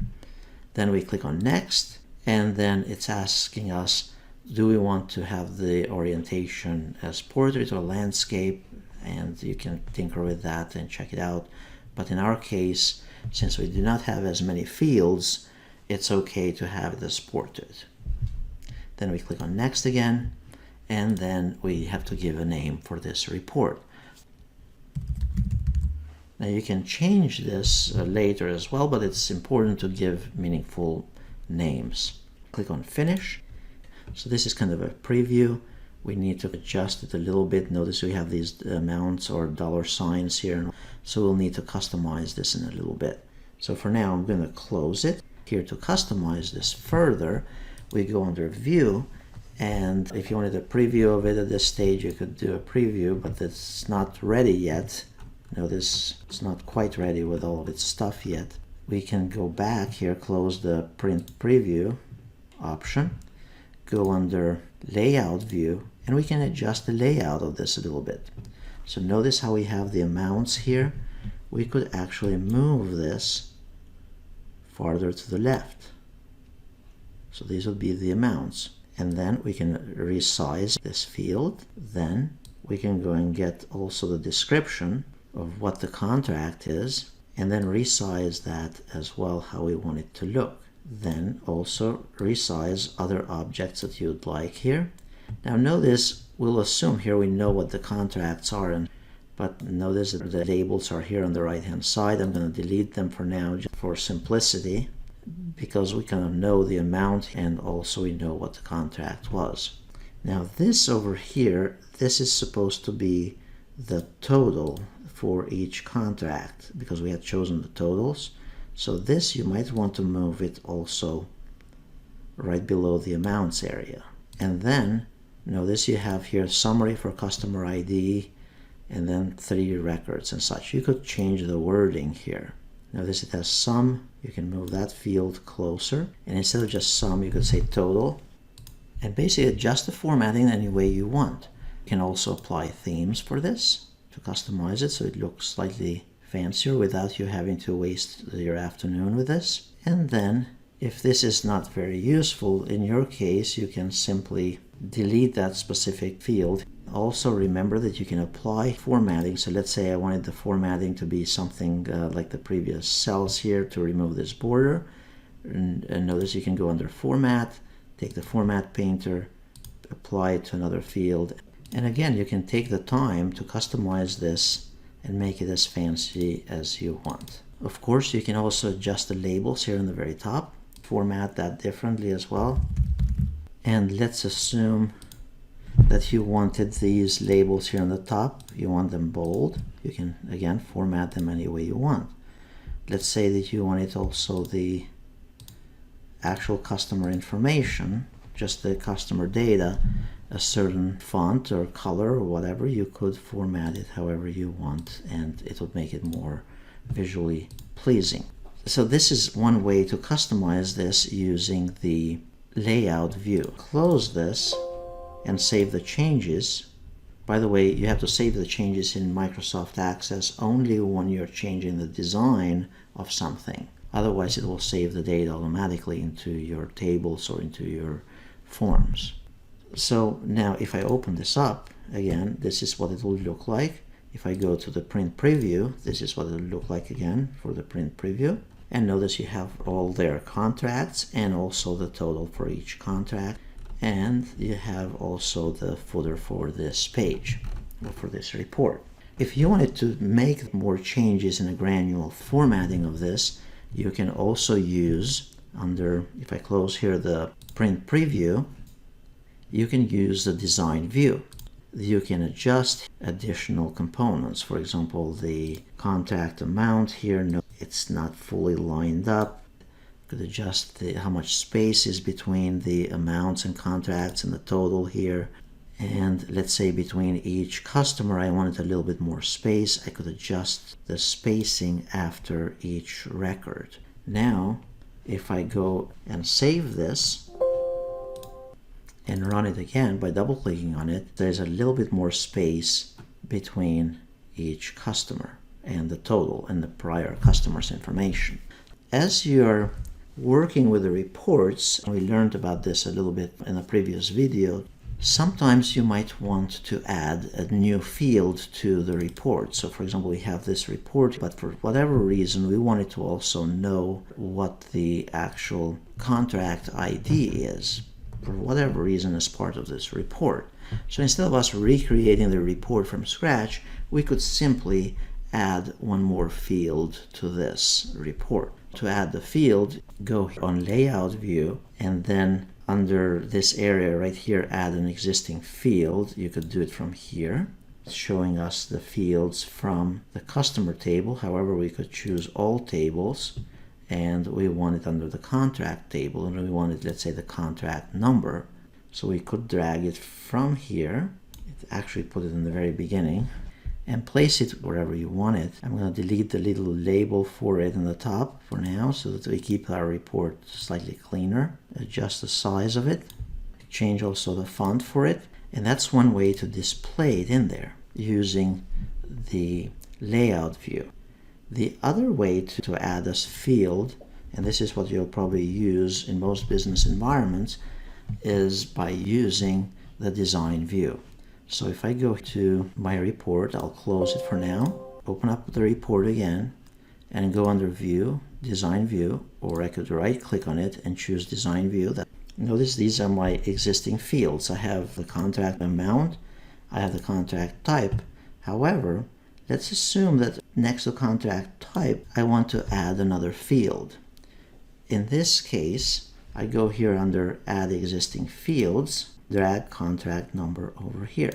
I want to delete the label for it, and probably don't need the number to be that long. And then that field at this point should have been added. Close it and run it. I should have the contract number at the end of each contract for each customer. So at this point, let me explain how this data is actually linked to and how you control the linking of each field to the table. Because the data from the report is pulled from the tables. It's not really stored in the report. Anytime you run the report, it's querying, it's looking up the data in the table, and it's displaying whatever the criteria is that you had specified. Go here under Design View. And if you go to any of these fields or the data fields here, so let's say contract type or contract amount, you can select the field and then just go under the property sheet. It's going to bring up the property details for this specific field that we just selected. It's the contract amount that we have selected currently. We could select any of the fields here we want to. If we go here under the data tab, the control source it's telling us what the source of the control to, what table, and what field is it picking. So in this case, it's actually going to the contract amount from the contracts table. And if you click on the drop down, if for some reason you needed to link it to a different field that you had selected initially in your report, you could just pick it from here. Or if you want to link it to a completely different field that does not show up over here under the list of fields for your current report, you can click on these three dots and then go under your database that you have opened. You could link it to a different field within one of your tables. For example, under contracts, if I wanted to link it to the selected from here, and then click OK, and then run the report again, and it's going to link it to a different control source on that table. If you want to see a preview of it, click on Print Preview. Of course, you can customize this stuff. In this session, I'm going to demonstrate how to create a query with user input. And as a result of that query, then we'll create also a report where the user will have to input data, some kind of data, and then the report will be created automatically or generated automatically. So first, we have here a table called contracts. And the contracts table has, notice, the customer ID, amount, signing date. This works the same way for multiple tables as well, as long as they are linked together. The concept, it's the same whether we are using a table or multiple tables. So in our case, we'll want to create a query where the user will actually have to input, let's say, the date, a specific date. So we'll go here under Create, go under Queries, Query Wizard, Simple Query Wizard, OK, and then we'll go under Contracts and we'll put the number, ID, amount, date, and the type. Click on Next, Next, we give it a name, and then Finish. At this point, notice that it ran the query with all the fields that we selected. And the query is listed down here. Now at this stage, we are going to go and change the design of this query where the user will be prompted to enter, let's say, the date. Open this query first and then go under the Home tab and then go under View and go into Design View. Or you can right-click and choose Design View. These are the fields that we are using for our query, and notice there's an option for criteria. We're going to put a criteria in there. If you're going to use user input, you need to put it in brackets.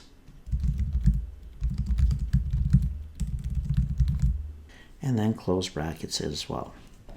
We'll close it at this point. We could of course run it, but we're going to close it so we save these changes.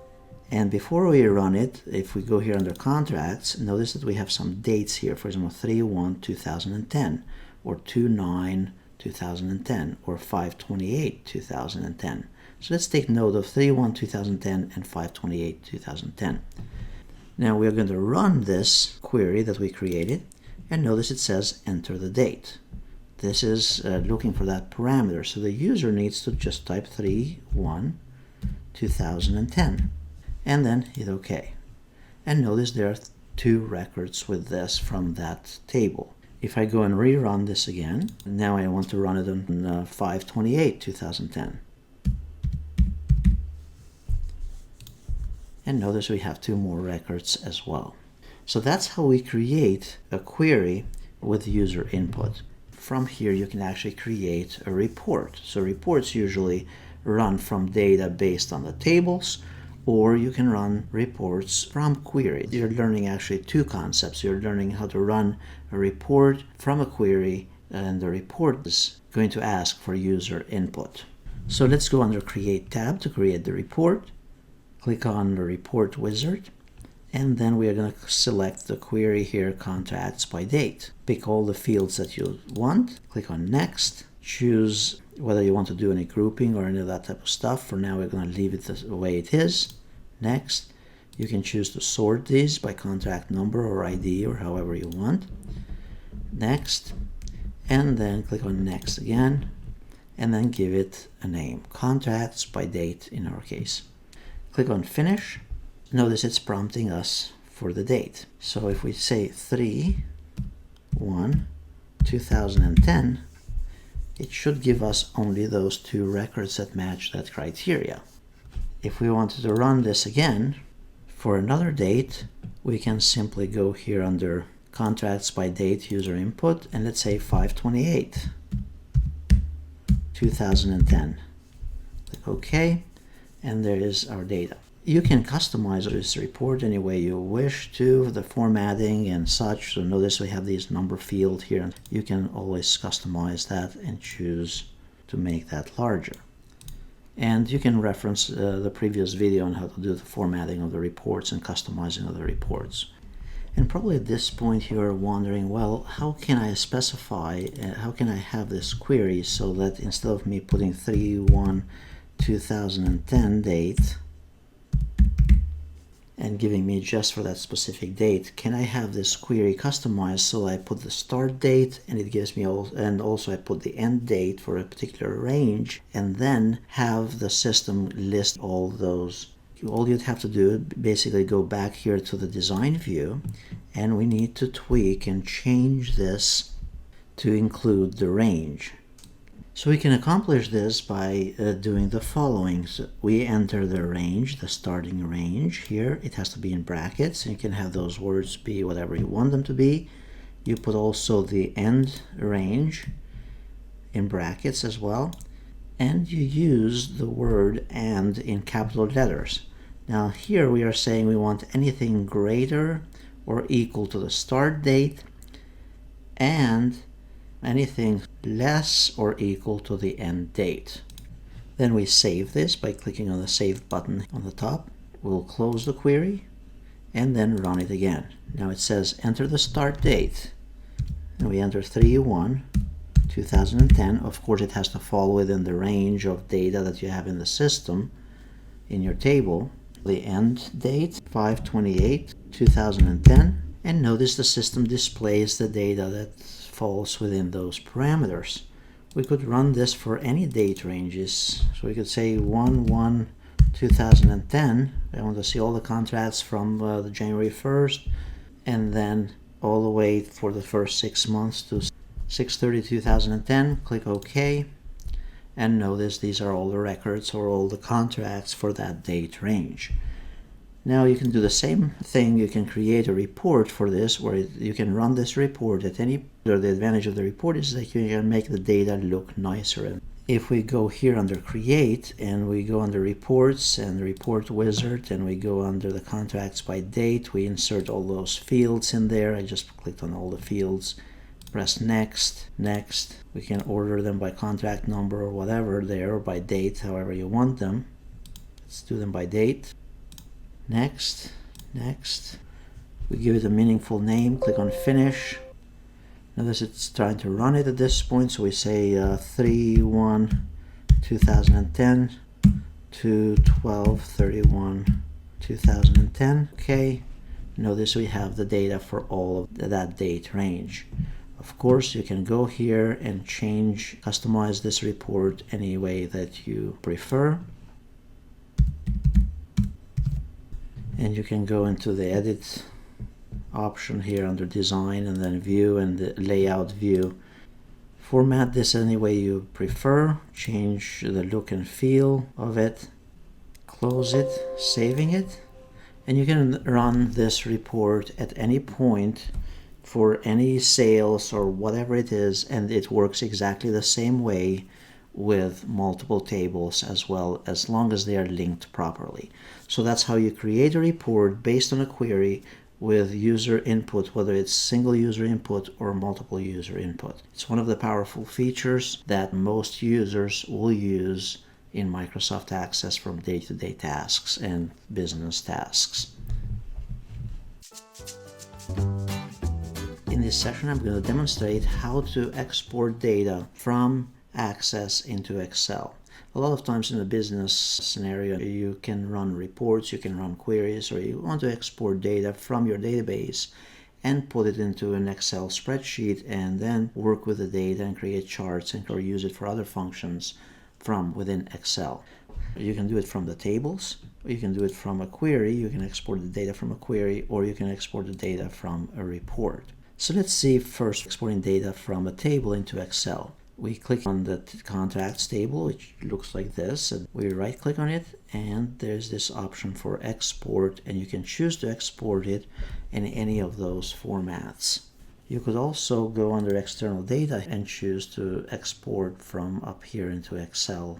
Right click, export, Excel, choose the location where you want to save this and how you want the formatting and the layout if you prefer. Click OK, click close. Now that data should be in Excel. If I go here to my file manager, notice I have a file here called contracts. I open this file and now I can work with this any way that I prefer from Excel. And of course there are two separate entities at this point, so if you change something in Excel, it's not going to update it in Microsoft Access. So that's how you export data from a table. The process is exactly the same for exporting the data from a query or from a report. For the query, we run the query. So this is my data, and right click, choose export, Excel, choose where I want to store it, give it a name, press save, and finish. And we can do this for the contracts as well by customer. Same thing with the report. This is our report. Right click, choose export, choose Excel format, choose where you want to store it. Notice contracts by customer, report, click OK. And now if I go to my the folder where I exported this, notice the data is there. And this was the query that I ran earlier for the dates from January 1 to June 30th from the query. So that's how exporting data works from Microsoft Access to another system such as Microsoft Excel. It's a commonly used feature in business. In this session, I'll demonstrate how to create a mail merge using a query from Microsoft Access.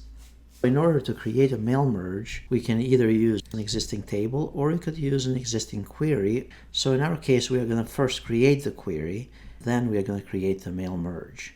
So we go here under Create, go under Queries, Query Wizard, and then Simple Query, OK. Then we are going to go under Customers, and let's say we want to use a customer ID, customer first name, last name, email. Also, let's go under the Contracts table, and we'll get the contract amount and then the contract type as well. We click on Next, we give also a name to this, call it, and then click on Finish.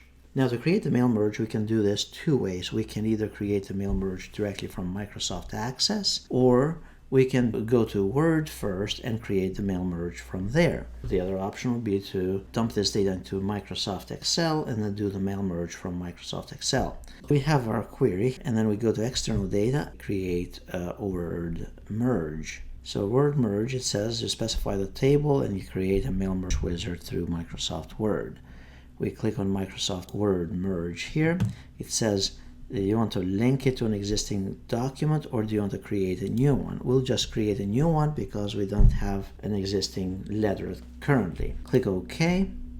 Now the system is going to open Microsoft Word automatically. It's asking us as to what we want to do. Do we want to create letters, email messages, or envelopes? Once we are in Microsoft Word, here we type our letter. We could say dear, and then insert field, we put first name, comma. Just type our letter, and then every so often in our letter we can actually include various fields from our access table. Basically, we type the letter incorporating the fields that we have in our access database. So here we could use their first name, last name, we could use their contract amount stated somewhere, and then a contract type. If we needed more fields, then we need to go and customize our query from the access database. For now, I'm just going to put the amount and the type. So we say, thank you for partnering with us to meet your needs with the recent contract. And then the computer will put the amount in there.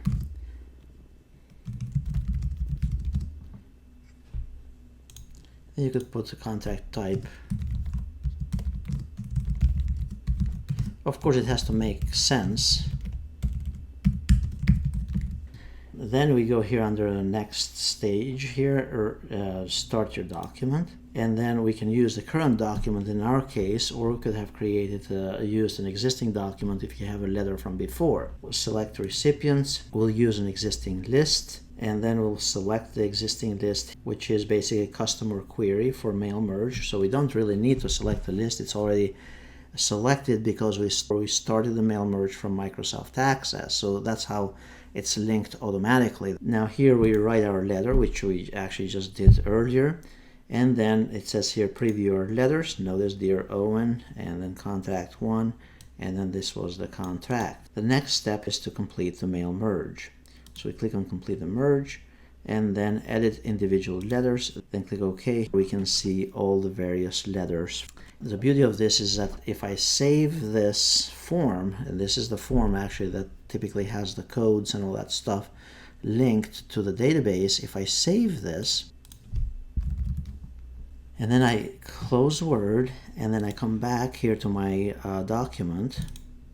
So this was my letter. Time has passed. Now I want to rerun this again. Notice if I open it up again, it will ask me, do I want to update it for link to the access query? I say yes, and go under mailings, go under mail merge. I could go finish and merge, and then edit individual letters, and it's going to rerun the whole query again. I know I did this fairly quickly, so you can rewind the video and see it again for your benefit. But the advantage is that you don't have to always create a new form.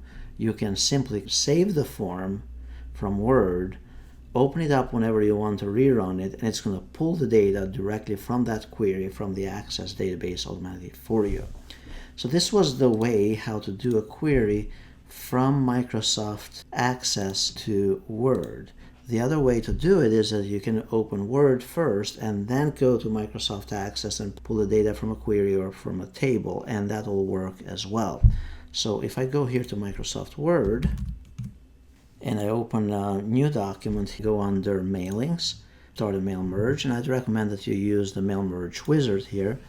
Then next, we're going to use a current document. Next, we're going to select the recipients. Now, notice it doesn't link automatically to our table into the database, so we have to actually go in and link to it. So if I click here on Browse, find my database where I have it, and double click on it, and now notice it lists all the tables and the queries. So you can actually do a mail merge from tables or from the queries within a database.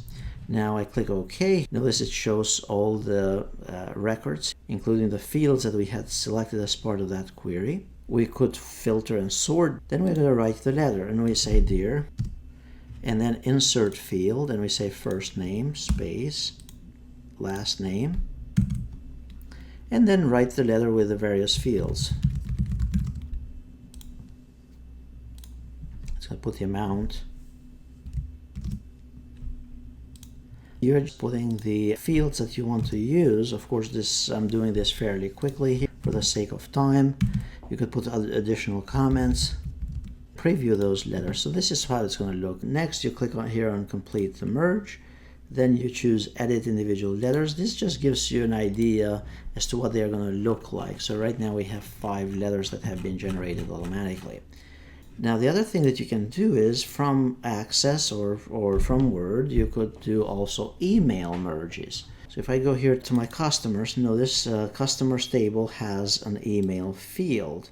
So I could actually do an email merge for those customers, and I could either create a query that includes those email fields, or I could use my customer table for this purpose. If I wanted to send them contact information and all that stuff, which is in a different table, then you'll need to use a query, and you need to include the email field in one of those queries. For the sake of time, I'm not going to create a query for that at this stage, but I'm just going to use the table customers, which has already a field with email in it, and we'll create an email merge. So I have opened customers table, click on word merge. So here's customers, word merge. And then it's asking us, do we want to link to an existing Word document or create one? We want to create a new one. We're going to write the email in Word, and then it's going to use Microsoft Outlook to deliver the mail. It's important as well that the third piece of this puzzle is actually to use Microsoft Outlook and have Microsoft Outlook configured to be able to receive and send emails. So now notice Microsoft Word has been opened here in the bottom. And then we say, okay, I want to create email messages here. Then I say next here to start the document. So we'll use the current document, which is right here. Then select the recipients. The recipients, it's already linked to the customers table in Access. So we don't have to really select the customers at this point or type a new one. We'll use the existing list. Then we'll write the email message. And here we just write dear, and then put their first name, last name, comma, and you're basically just picking the fields and being creative or whatever your need is to utilize those fields in your email to them. So in this case, we're going to tell them, okay, here's what we have on file with you or from you on our systems, and if you have any problems or anything like that, just let us know. So we say first and last name, then we could put in there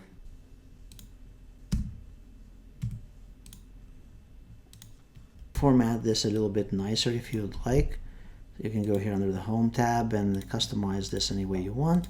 Next, you click on Preview your email message. Then you complete the merge next.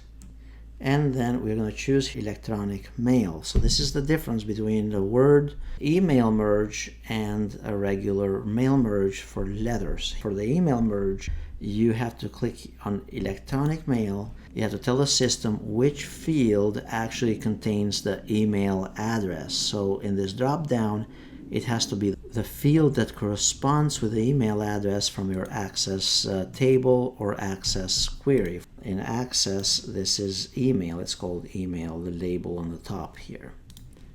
And then you type the subject line. So this would be just like as if you were to type an individual email to somebody. That would be the subject that you want to write to them. And then the email format, HTML. If I press OK, it's actually going to open up Microsoft Outlook, and it's going to try to send all of those emails that are in the table in the Access database. So it's going to try to email here 42 customers, all in one click, basically. You can do it either from Microsoft Access, from the table itself, and initiate the email merge, or you can do this from Word, go through the steps of the mail merge, pull the table, pull the fields, write the email, and press send from Word. And then in the sent messages in Microsoft Outlook, you'll see each individual email that was sent out. So that's how you do a mail merge and an email merge. And of course, you can also do labels if you needed to from here.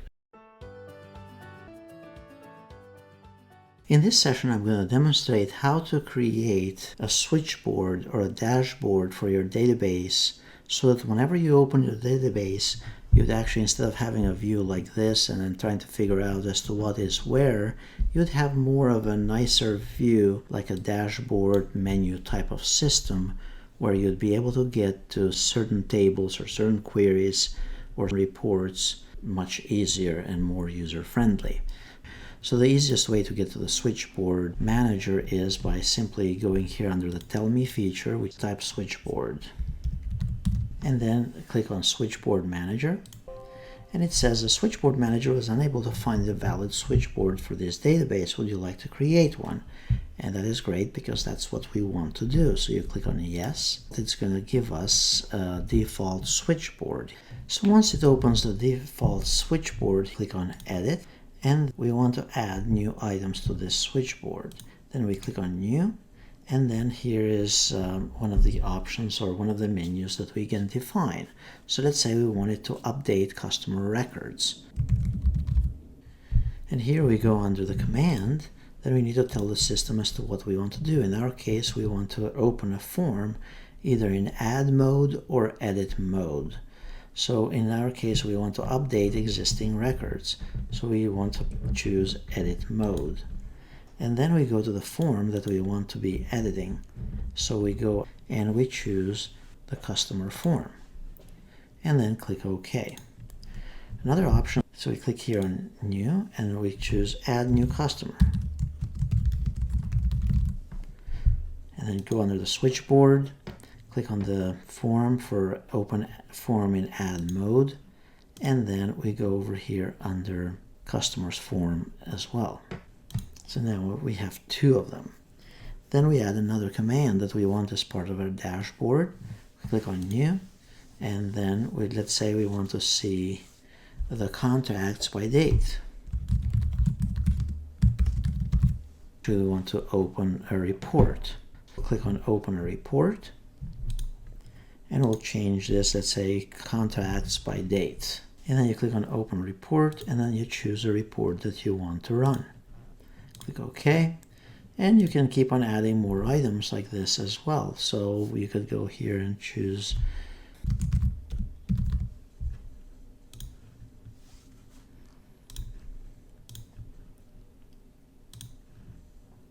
then you can also choose a new item here, return, because you want to navigate back home.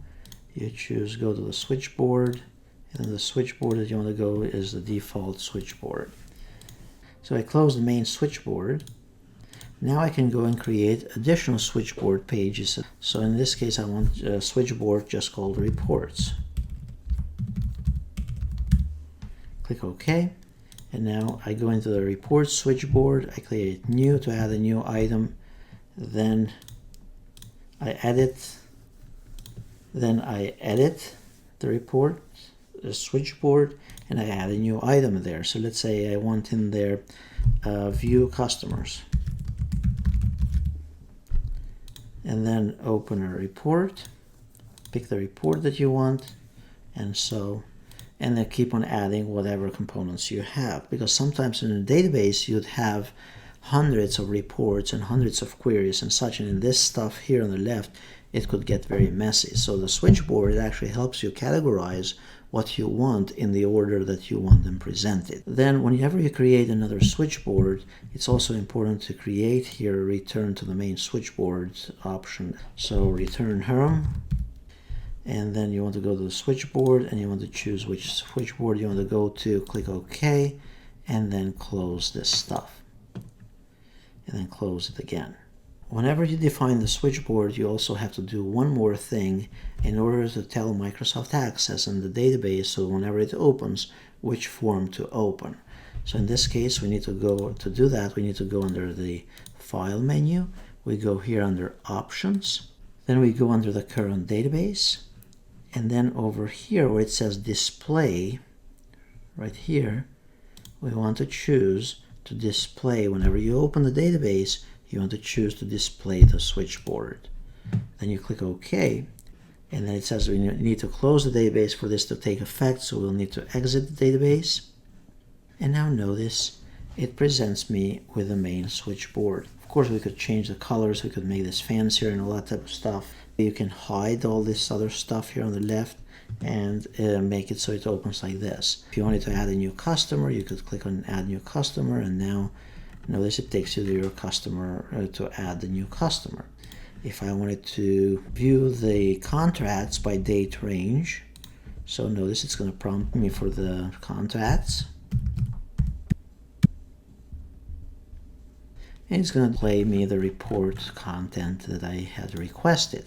I could review also the customer report if I needed to, and there it is with a single click.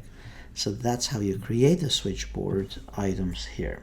If you wanted to change the colors and all that type of stuff, you can simply go here under View, and then under either Design View or the Layout View, you can change the theme to something more appealing to you.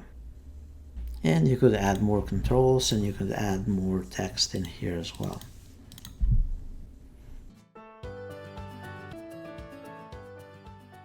In this tutorial, I'm going to demonstrate how to add a new field to one of the tables in your database. Suppose that you designed your database and now all of a sudden you have a need to add an additional field. Go to the specific table, and the easiest would be to go to Design View and then add a new field wherever you want that new field. So for example, first name, last name, and then telephone number and such. But let's say I want to also post in there a picture for this customer. Then under the data type, choose attachment. The reason why I'm choosing attachment is because I have not covered the attachment option earlier. So once you define this, then click close for the table and save the changes. We are saving the changes because we changed the design of the table. If we open the customers table, notice it has this attachment option right here. Now in order to add the attachments, you can of course double click here and add and choose to add attachments. The picture, and then choose OK. That's one way to do it. Or the other way to do this would be if we created here a new form. If we go here under form, and under customers, we add all these fields, next, next, finish.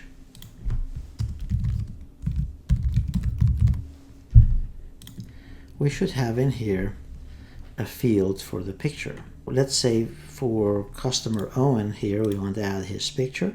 Notice we click on it, it says Manage Attachments. Find the picture. Click OK, and there is the picture. So that's how you add attachments to an existing table by adding the field first and then by creating the form next. You can also customize an existing form with an attachment field by using the Design View and the Layout View. If you made it this far in the tutorial, thank you for doing so. I hope that this tutorial was beneficial to you. Go ahead and check out also the other tutorials that I have on this channel.